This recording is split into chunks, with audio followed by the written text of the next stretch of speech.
ఆ చిట్ట చివర నేను అనగలను అనలేను, ఇప్పుడే నారాయణ అంటున్నాను అన్నాడు ఈ కోటేశ్వరరావు అని గుర్తుపెట్టుకోవయా అని వెంపర్లాడాడు నృసింహశరక కర్త. అందుకే భగవన్నామ నేను పలుకుతాను కాదు, అది కూడా భక్తి ఉండి పలికించాలి. లేనినాడు ఏమవుతుంది? అహంకారానికి పనికొస్తుంది. ఏదో ఒక విభూతి దీనికి అంటకడతాడు తీసుకొచ్చి, నేను పొడుగ్గా ఉన్నాను ఇలా చెయ్యేసుకుంటాడు, నేను చాలా అందగాడిని, నాకు 4 పద్యాలు వచ్చు, నాకు 4 శ్లోకాలు వచ్చు, నా దగ్గర డబ్బు ఉంది, నేను అందంగా ఉంటాను. ఇలా చూపించిన ఈ శరీరం కాలి దగ్ధం అయిపోతుంటే వెంట్రుకలు ఊడిపోయి దూరంగా ఎగిరిపోతాయి. ఇందులోంచి నెత్తురు గడ్డ కట్టి ముద్దలు ముద్దలుగా భూమిలోకి ఇంకిపోతుంది. ఎక్కడైనా ఒక ఎముక మిగిలిపోతే కుక్క నోట కరుచుకుని ఎత్తుకుపోతుంది. ఏమిటి ఇలా చూపించిన ఈ శరీరం? అసలు దీంట్లోకి రావడం ఎంత గొప్ప విషయం.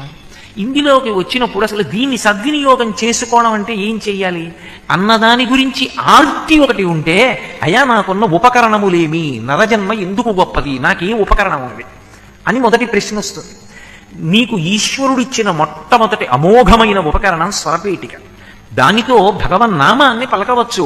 కవి పుష్పంబగు అగ్ని మంచగు ఆకూపారం భూమిస్థలంబగు శత్రుండతిమిత్రుడు విషము దివ్యాహారమౌ నెన్నగా అవనీ మండలి లోపలం శివ శివేచ్ఛాభాషణోల్లాసకిన్ శివా నీ నామము సర్వవస్యకరమౌ శ్రీకాళహస్తీశ్వర అంటాడు ధూర్జటి. 2 కర్మాధికారం. భగవంతుడు ఒక్క నరుడికి ఉత్తమ కర్మలను ఆచరించగలిగినటువంటి అధికారం ఇచ్చాడు. ఒక యజ్ఞం చెయ్యాలి, ఒక యాగం చెయ్యాలి, ఒక పురాణం చదువుకోవాలి, ఒక కావ్యాన్ని వినాలి, గురువుగారి శుశ్రూష చెయ్యాలి, 10 మందికి సేవ చెయ్యాలి, మంచి మాట మాట్లాడాలి, అహంకారాన్ని పరిత్యజించాలి. ఎవరు చెయ్యగలరు? ఒక్క మనుష్య ప్రాణికే ఉంది కర్మాధికారం. ఇక ఏ ఇతర ప్రాణికి లేదు. కర్మ చెయ్యగలిగినటువంటి అధికారం ఉన్నవాడు మనుష్యులొక్కడే. 3 బుద్ధిని పరమేశ్వరుడిచ్చింది నరుడికొక్కడికే ఇచ్చాడు. మనస్సు సంకల్ప వికల్ప సంఘాతం. అనేకమైన ఆలోచనలు నెగడలో కర్రపెట్టి తోస్తే నిప్పు రవ్వలు వచ్చినట్టు వస్తుంటాయి.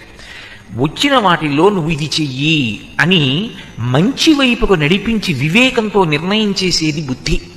అటువంటి బుద్ధి సక్రమంగా ఉన్నంతకాలం మనుష్య జన్మ పాడవదు.